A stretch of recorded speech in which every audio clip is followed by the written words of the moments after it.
Chapter 16.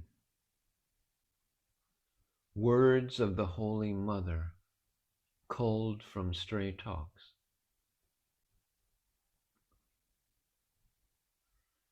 Everything depends upon one's mind. Nothing can be achieved without purity of mind. It is said the aspirant might have received the grace of the Guru, the Lord and his devotees, but he comes to grief without the grace of one, and that one is the mind. The mind of the aspirant must be gracious to him.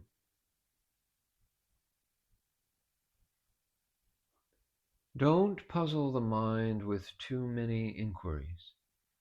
One finds it difficult to put one single thing into practice, but dares invite distraction by filling the mind with too many things. It is essential to perform spiritual practices in a secluded place. When a plant is young, fencing is necessary, but when it grows big, the cattle cannot do it any harm. So after some years of meditation, when the mind is formed, you can remain anywhere and can associate with any type of person, and the mind will not be much affected. Practice meditation, and by, your mind will be so calm and fixed that you will find it difficult to keep it away from meditation. Whenever the mind goes after anything other than God, consider that as transient and surrender the mind at the sacred feet of the Lord. The less you become attached to the world, the more you will enjoy peace of mind.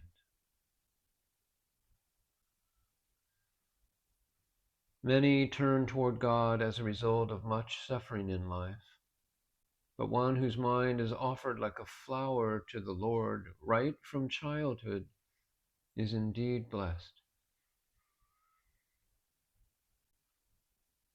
The mind is no better than a wild elephant. It runs with the wind. Therefore, one should always discriminate and strive hard for the realization of God. One cannot escape the effect of one's past karma.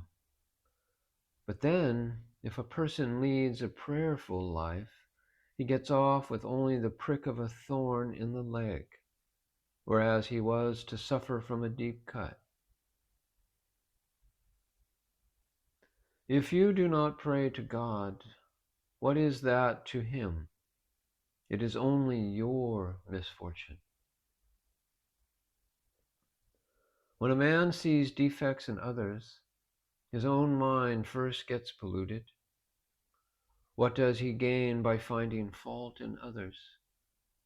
He only hurts himself.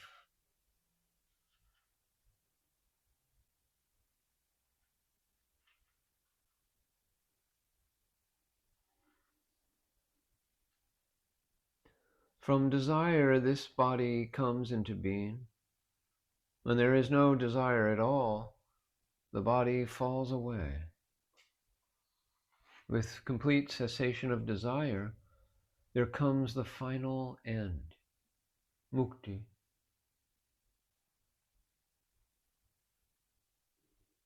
As long as a man has desires, there will be no end to his transmigration. It is the desire alone that makes him take only one body and then another and another. Rebirth is inevitable so long as one has desires. One must perform work.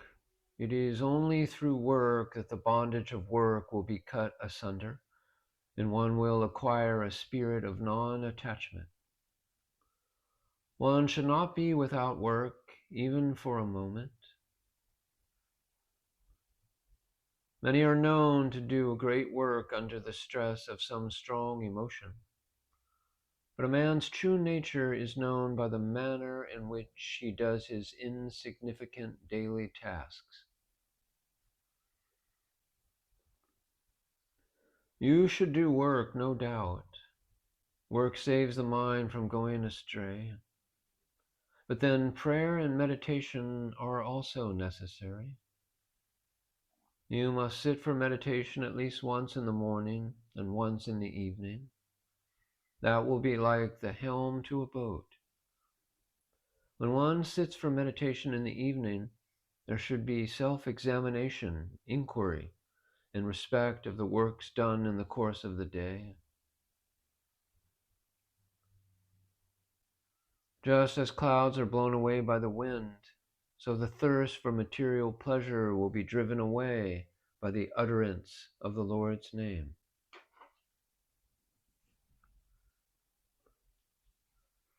Even the water, which has got a natural tendency to float downwards, is drawn up to the sky by the sun's rays. In the same way, God's grace lifts up the mind which has got a tendency to run after sense objects. The grace of God is the thing that is needful. One should pray for the grace of God. Pray sitting on the bank of the river. One will be taken across in proper time. The human teacher utters the mantra into the ear, but God breathes the spirit into the soul. Just surrender yourself to Him. You will then feel His grace. God realization is just like a candy in the hand of a child. Some people beg the child to part with it. He does not care to give it to them, but without hesitation he hands it over to another whom he likes. All depends on the grace of God. He bestows His grace upon anyone He likes. Grace is the important thing. God cannot be realized without love, sincere love. Have intense devotion to God, and one must work hard. How can one achieve anything without effort? You must devote some time for prayer, even in the midst of the busiest hour of the day.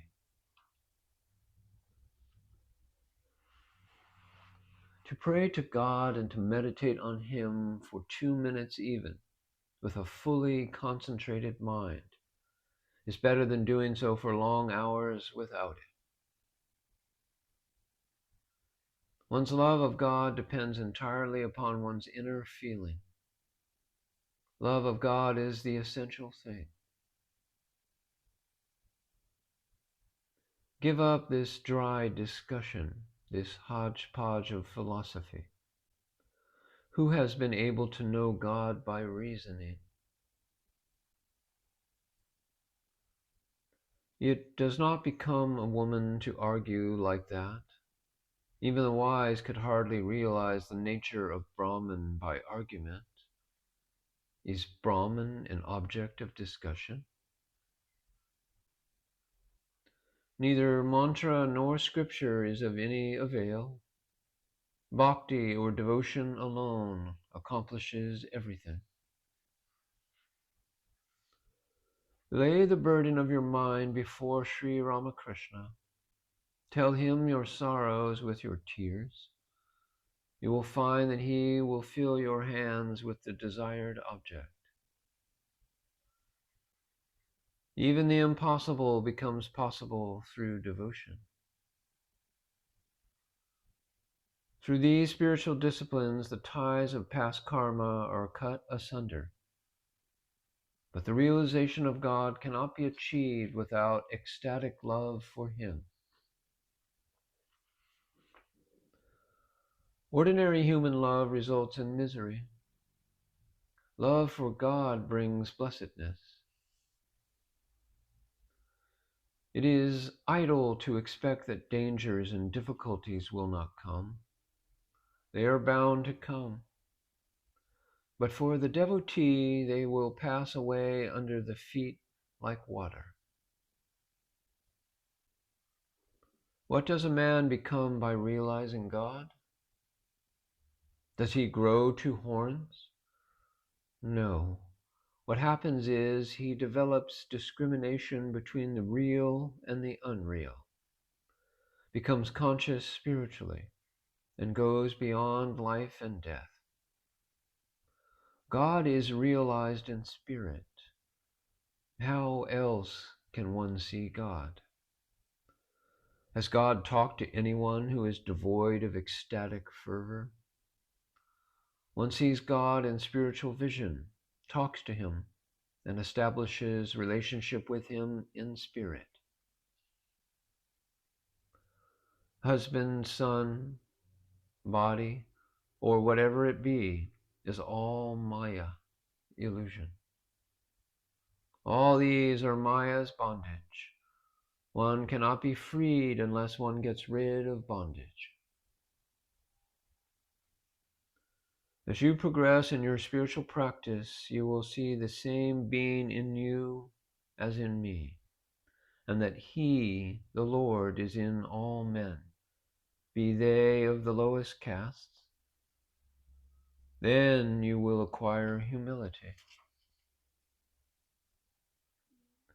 Can you call him a man who is devoid of compassion? He is a veritable beast. In course of time, one does not feel even the existence of God.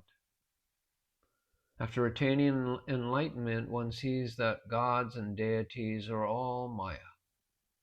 Everything comes into existence in time and disappears in time.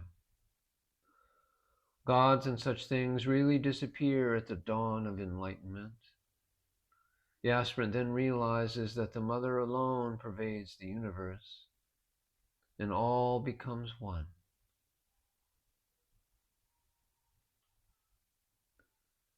Many may take the name of God after their minds have been hardened by the contaminating influence of the world. But he alone is blessed who can devote himself to God from very childhood. Where is that competent student who can understand spiritual instruction? Well, first of all, one should be fit. Otherwise, the instructions prove futile. One should be extremely careful about making his service perfectly flawless. But the truth is, God knows our foolishness, and therefore He forgives us.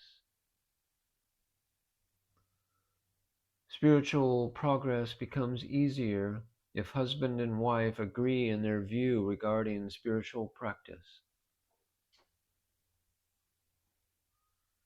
All teachers are one. The same power of God works through them all. Sri Ramakrishna never cherished any parochial or one-sided view. Brahman, the absolute consciousness, exists everywhere. The prophets and incarnations are born to show the way to benighted humanity. They give different instructions according to different temperaments. There are many ways to realize truth.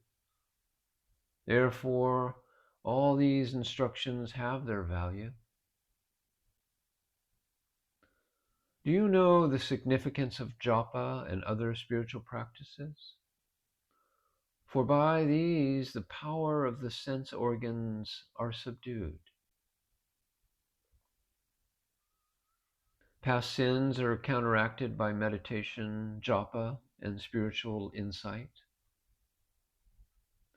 The mantra purifies the body. Man becomes pure by repeating the mantra of God. From time immemorial, so many people have practiced image worship and thereby got liberation. Do you mean to say that it is nothing? God is one's very own. One realizes him in proportion to the intensity of one's feelings for him.